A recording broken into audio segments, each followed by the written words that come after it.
Hi friends, ഞാനിന്നൊരു യാത്രയിലാണ് കേട്ടോ. ടൗണിലേക്കാണ് പോകുന്നത്. എനിക്കൊരു ഗിഫ്റ്റ് വന്നിട്ടുണ്ട്. എൻ്റെ ചേച്ചിയുടെ മോൻ എനിക്കൊരു ഗിഫ്റ്റ് അയച്ചു തന്നിട്ടുണ്ട്. അത് വാങ്ങിക്കാൻ വേണ്ടി കൊറിയർ സർവീസിലേക്ക് പോവുകയാണ്. അങ്ങനെ ഒരു ഓട്ടോറിക്ഷയിലാണ് പോകുന്നത്. ഓട്ടോറിക്ഷയിൽ അങ്ങനെ പോയിക്കൊണ്ടിരിക്കുകയാണ്. അപ്പോൾ നല്ല ഭംഗിയുണ്ട്. റോഡിന് ഇരുവശവും കാണാൻ നല്ല ഭംഗിയുണ്ട്. പോകുന്ന വഴിക്ക് നല്ലൊരു ഭംഗിയുള്ള കാഴ്ചയാണ് കേട്ടോ. അപ്പോൾ ഞങ്ങളങ്ങനെ ഓട്ടോറിക്ഷയിൽ പോയിക്കൊണ്ടിരിക്കുകയാണ്. അപ്പോൾ ഫ്രണ്ടിലൊരു കാർ അങ്ങനെ വെച്ച് പിടിച്ച് പോകുന്നുണ്ട് കേട്ടോ. ഞങ്ങളെ മുന്നിൽ കയറ്റുകയില്ലെന്നുള്ള വാശിയോടെ വെച്ച് പിടിച്ച് പോവുകയാണ്. പാവ ഓട്ടോറിക്ഷ 3 വീലല്ലേ ഉള്ളൂ. 3 വീലുള്ള ഓട്ടോറിക്ഷ 4 വീലുള്ള കാറിനോട് തോറ്റു പോവുകയുള്ളൂ കേട്ടോ. 4 വീലുള്ള കാറ് വെച്ച് പിടിച്ച് അങ്ങനെ ടൗണിൽ ചെന്ന് ഇറങ്ങിയപ്പോഴേക്കും അവിടെ എന്തൊരു തിരക്കാണെന്നറിയാമോ. വിഷുക്കാലമാണ്, പിന്നെ സീസൺ കാലമാണ്, വിളവെടുപ്പ് കാലമാണ്. അതുകൊണ്ട് വണ്ടികളുടെയും മനുഷ്യരുടെയും എല്ലാം ഭയങ്കര തിരക്കാണ് കേട്ടോ. റോഡൊന്ന് മുറിച്ച് കിടക്കാനായിട്ട് ഒരുപാട് നേരം കാത്തു നിൽക്കേണ്ടി വന്നു. വണ്ടികൾ അങ്ങനെ നിരനിരയായിട്ട് പോയിക്കൊണ്ടിരിക്കുകയാണേ.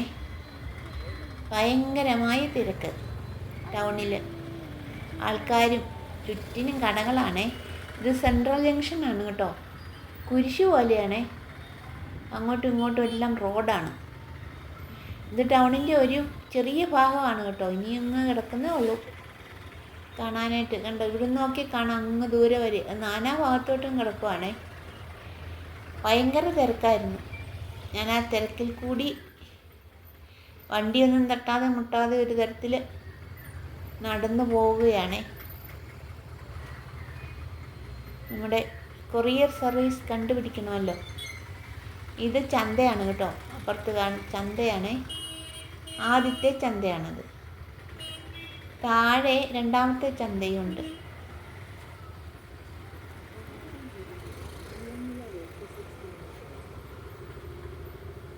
ഭയങ്കര തിരക്കുള്ളൊരു ടൗണാണിത് കേട്ടോ.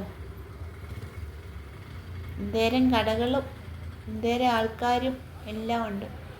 വലിയ വലിയ ഷോറൂമുകളും ഒക്കെയുള്ള ഭയങ്കര ഒരു ടൗണാണിത്. പുതിയ ബസ് സ്റ്റാൻഡിലെത്തി കേട്ടോ. ഇവിടെയാണ് ഭീമയുടെ ഷോറൂം. കണ്ടോ, അതിൻ്റെ മുന്നിൽ വെച്ചിരിക്കുന്ന സ്ക്രീൻ കണ്ടോ. സ്വർണ്ണ കളറിലുള്ള കുരുമുളക്, സ്വർണ്ണ കളറിലുള്ള ഏലക്ക കണ്ടോ. എല്ലാം സ്വർണ്ണമാണ്. അതിൻ്റെ സ്ക്രീനാണേ. ഇതാണ് ഭീമയുടെ ഷോറൂം. ഈയിടെ തുടങ്ങിയ ഭീമയുടെ ഷോറൂമാണ് ഇത്.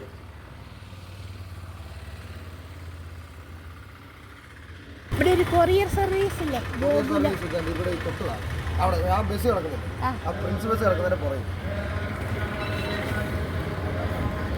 പ്രിൻസ് ബസ് കിടക്കുന്നത് അപ്പുറയാണെന്നാണ് ആ ചേട്ടൻ പറഞ്ഞത് കേട്ടോ.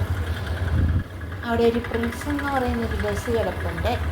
2 നീല ബസ്സിൻ്റെ നടുക്കൊരു ചുമന്ന ബസ്. ഇതാണ് പ്രിൻസ് ബസ്. അവിടെ ചെന്ന് നോക്കാം. നമുക്കിങ്ങനെ ചോദിച്ച് പോകാമല്ലേ. ചോദിച്ച് പോയി കണ്ടുപിടിക്കാം.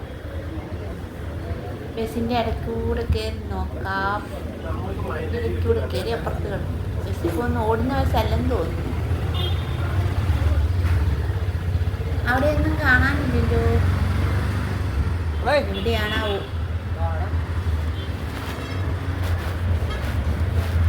ഇവിടെ എങ്ങോ ഒരു ബോർഡ് പോലും കൊറിയർ സർവീസിൻ്റെ ഗോകുലം.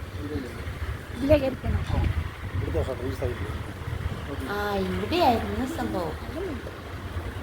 അതാണ് ബോർഡൊന്നും കാണാതിരുന്നത്. അങ്ങനെ കൊറിയർ സർവീസ് കണ്ടുപിടിച്ചു കേട്ടോ. നമ്മുടെ ഗിഫ്റ്റ് അവിടെ ഉണ്ടായിരുന്നു കേട്ടോ.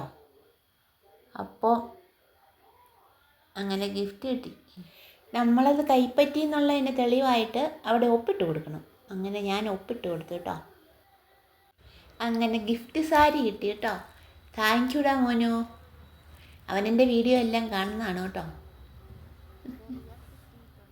തയ്യൽക്കട കയറി ബ്ലൗസ് തയ്ക്കാൻ കൊടുത്തു. സാരിയുടെ മുറിച്ചെടുക്കാനുണ്ടായിരുന്നു ബ്ലൗസിനുള്ള തുണിയെ.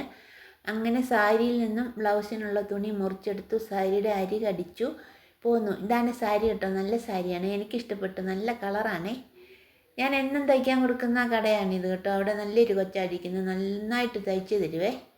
അതുകൊണ്ട് ഞാൻ ആ കടയിൽ എന്നും തയ്ക്കാൻ കൊടുക്കും. തിരിച്ച് ബസ് സ്റ്റാൻഡിൽ വന്നപ്പോഴേക്കും ബസ് ഇങ്ങോട്ടുള്ള ബസ് പോകാൻ തയ്യാറായിട്ട് നിൽക്കുന്നു. ഭാഗ്യത്തിന് കയറി വന്നപ്പോഴേക്ക് സീറ്റും കിട്ടി കേട്ടോ, അല്ലെ പിന്നെ നിന്ന് വരേണ്ടി വന്നേനെ. അങ്ങനെ സീറ്റ് ഇരിക്കാൻ കിട്ടി. അങ്ങനെ സാരിയൊക്കെ വാങ്ങിച്ച് വീട്ടിൽ വന്നപ്പോഴേക്കും അങ്കിള് വേണ്ട ഒരു കേരമീൻ മേടിച്ച് വെട്ടാൻ തുടങ്ങി കേട്ടോ. വട്ടത്തി കണ്ടിച്ച് വെക്കുവാണേ. ഇനി ഇതിൻ്റെ ബാക്കി പരിപാടികളൊക്കെ നോക്കട്ടെ കേട്ടോ. അപ്പോൾ എല്ലാവരും എൻ്റെ ചാനൽ സബ്സ്ക്രൈബ് ചെയ്ത് സഹായിക്കണേ. അപ്പോൾ അടുത്ത വീഡിയോ നമുക്ക് കാണാം. അതുവരേക്കും എല്ലാവർക്കും ബൈ.